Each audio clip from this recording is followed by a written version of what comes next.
नमस्कार दोस्तों, यह है जिला आगरा, उत्तर प्रदेश, भारत। 7 मार्च 1978 यहाँ जन्म हुआ एक बच्चे का, एक लड़के का जो आने वाले समय में समाज को एक नई दिशा की ओर ले जाने वाला था। बचपन से ही शरारती भी था और गंभीर भी। अपने नन्हे नन्हे कदमों से आगे बढ़ते हुए कभी वो लड़का गिरता तो कभी उठता। जो पढ़ाई में सबसे तेज, सबसे आगे था, और स्कूल में भी इसी तरह से पढ़ाई करते करते वो लड़का 5 साल का हो गया। और फिर एक दिन वो लड़का अपने पिता के साथ उनकी लाइब्रेरी में पहुंचा, जहां हर देश, काल और संस्कृति से उत्तम साहित्य मौजूद था, जिसमें उपनिषद जैसे आध्यात्मिक ग्रंथ भी थे।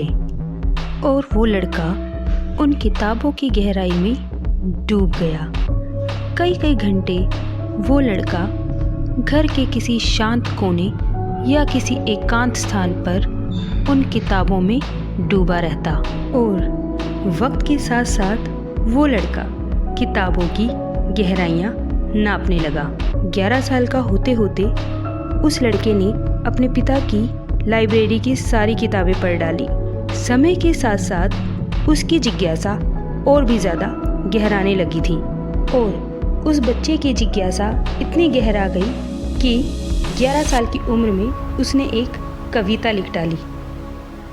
समय बीता और 15 साल की उम्र में वो लड़का अपने परिवार के साथ गाज़ियाबाद आया। किशोरावस्था और शहर के बदलाव ने उसकी इस गंभीरता को और भी बढ़ा दिया। वो लड़का रातों को जागता, चुपचाप खिड़की से आकाश की तरफ देखता रहता और चांद, तारों और रातों पर कविताएं लिखता।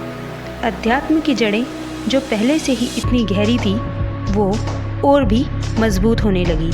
उस लड़के की एकेडमिक परफॉर्मेंस इतनी अच्छी थी कि उसने अपनी योग्यता से दिल्ली के इंस्टीट्यूट ऑफ टेक्नोलॉजी में प्रवेश किया। आईआईटी के दिनों में उस लड़के ने दुनिया को समझा और साथ ही साथ स्टूडेंट्स पॉलिटिक्स में भी एक्टिव रहता। आईआईटी के कैंपस में वो लड़का एक जीवंत व्यक्ति, भरोसेमंद स्टूडेंट लीडर और एक उत्साही कलाकार था। उस लड़के ने कई डिबेट्स और प्रतियोगिताएं जीती। 1999 में आईआईटी से पास होने के बाद उस लड़के ने सन 2000 में भारतीय सिविल सेवा अहमदाबाद में प्रवेश लिया। लंबे समय से उस लड़के को कुछ बातें खटक रही थी कि जिस तरह लोग दुनिया को देखते हैं और समझते हैं, और जैसा लोगों के बीच में संबंध है, और शिक्षा के क्षेत्र में जैसे जीवन के निर्देश दिए गए हैं, उसमें कुछ ना कुछ मूल रूप से गलत था। तब उस लड़के ने आईआईएम का विकल्प चुना। आईआईएम के 2 सालों में उस लड़के की परफॉर्मेंस बहुत अच्छी रही। फिर आईआईएम से पोस्ट ग्रेजुएट होने के बाद अलग अलग इंटरनेशनल और नेशनल कंपनियों में काम किया, पर उस लड़के का कहीं मन नहीं लगा, क्योंकि दुनिया की भीड़ में उसने खुद को अकेला और अलग महसूस किया। उस लड़के की ईमानदारी ये थी कि वो सच बोलने से कभी पीछे नहीं हटता था, और इसी ईमानदारी के कारण उसने कई लोगों के चेहरे पर लगे मुखौटे देखे।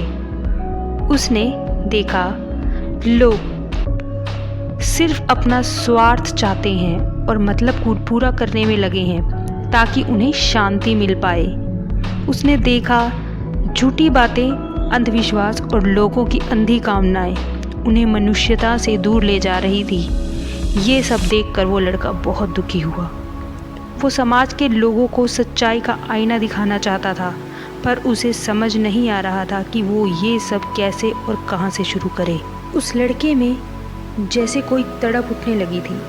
उसके अंदर कुछ ऐसा था जो शोर कर रहा था। उस शोर को सुनने के लिए उसने एकांत चुना और भीड़ से अलग होकर दूर हिमालय के जंगलों में चला गया। और फिर समय के साथ साथ उस जंगल के एकांत में उस लड़के को एक बात स्पष्ट हुई कि जो वो करना चाहता था वो किसी पारंपरिक तरीके से तो बिल्कुल भी नहीं हो सकता था। फिर उस अवधि में उस लड़के का स्वाध्याय और संकल्प और भी ज़्यादा गहरा हुआ। तब उसने अपने ज्ञान और आध्यात्मिक साहित्य को आधार बनाया, क्योंकि वो समाज के युवाओं को आध्यात्मिक शिक्षा से जोड़ना चाहता था। अब उस लड़के को समझ आ गया था कि वो क्या चाहता था। वो लड़का समाज को सत्य से परिचित करवाना चाहता था, उन्हें उन्हीं से ही मिलवाना चाहता था, और इसी संकल्प और निश्चय के साथ वो वापस लौटा, एक ठसक और एक ठाठ के साथ।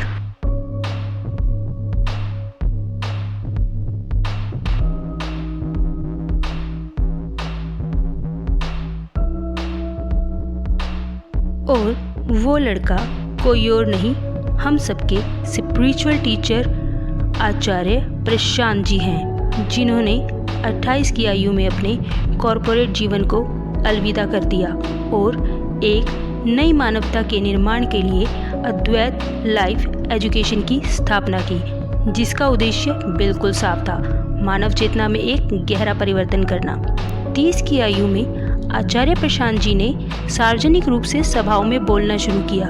उनके सत्र खुली चर्चा के रूप में आयोजित होते थे और धीरे धीरे उन सत्रों से यह स्पष्ट होने लगा कि सत्रों की खुली चर्चा सुनने वालों को एक गहरे चिंतन में ले जाती और मन को एक अद्भुत शांति और स्पष्टता देती। कुछ समय बाद ये सत्र इंटरनेट पर दिखाए जाने लगे और उसी समय उन्होंने अद्वैत बौद्ध शिविरों का आयोजन शुरू किया और ये शिविर हजारों लोगों के जीवन परिवर्तन का माध्यम बने। साथ ही साथ बहुत सारे वीडियो, आर्टिकल और कई पुस्तकें भी प्रकाशित हुई। अद्वैत आंदोलन लाखों लोगों के जीवन को रूपांतरित कर चुका है।